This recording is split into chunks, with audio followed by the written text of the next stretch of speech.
Now that the interior has been painted, we can start the assembly.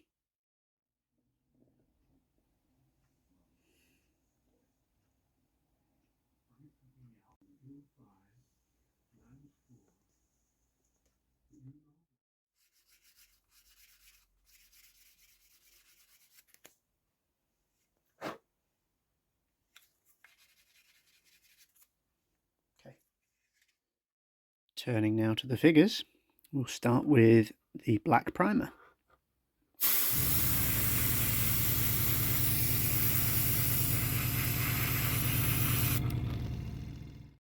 So what we've done now is taken some white primer and brought out the shadows, the highlights and lowlights on these figures, and they're ready for painting now.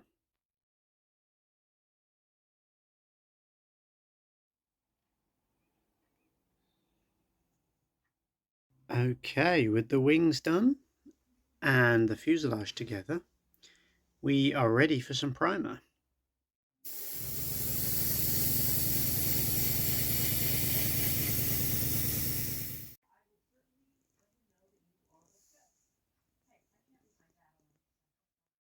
So with the primer done, we can see where we needed to do some sanding, where the seams are,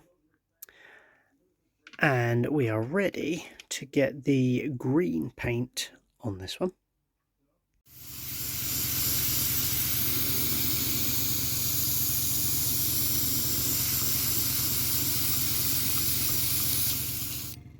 There you go, nice and green.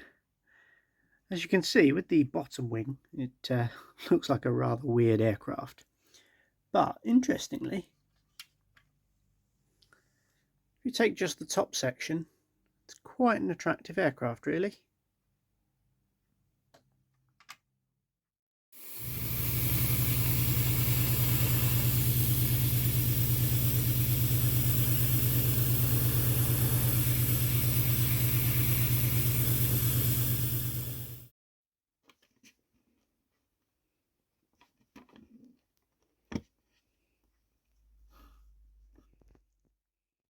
Okay, we are ready for some gloss varnish.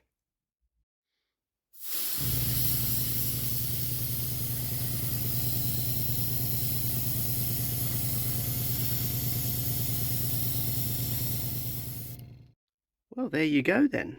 That nice shiny surface should mean that the decals adhere to that very nicely and we avoid any silvering. It's decal time.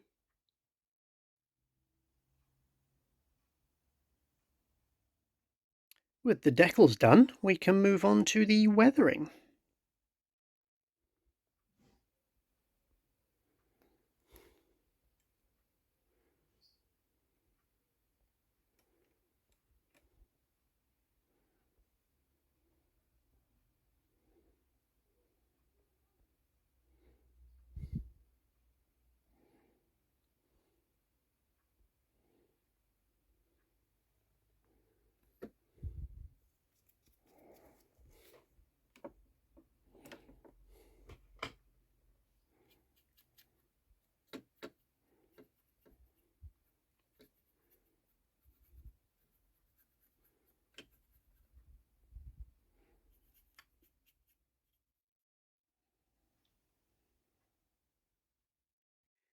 Well, you may have noticed we've gone backwards with this kit.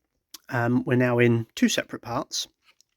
So what we want to do is fill these gaps here, which, as you can see in that light, are very prominent.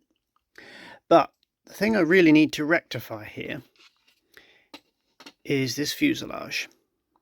And you notice I've got that straight and the tail is wonky. And if we look at it this way, you can see that's nice and straight, but yeah, we have a horrible warp. So we need to be a bit clever, and we're going to have to sort of bend this tail in such a way that it looks straight.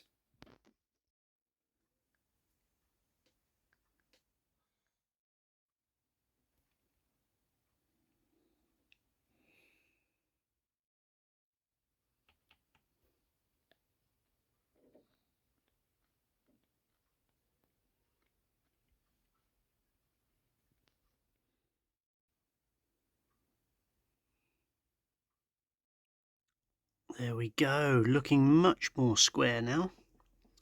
Yep, quite happy with that.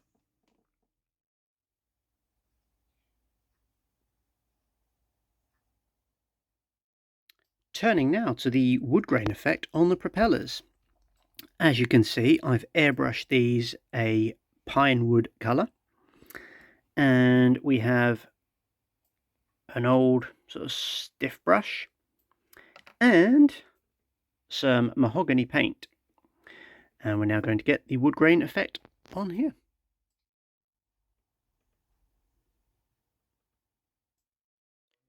We're working on the rigging now.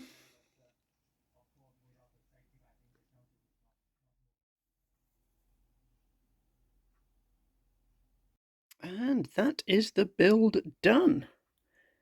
Last little thing to do is work on a little base.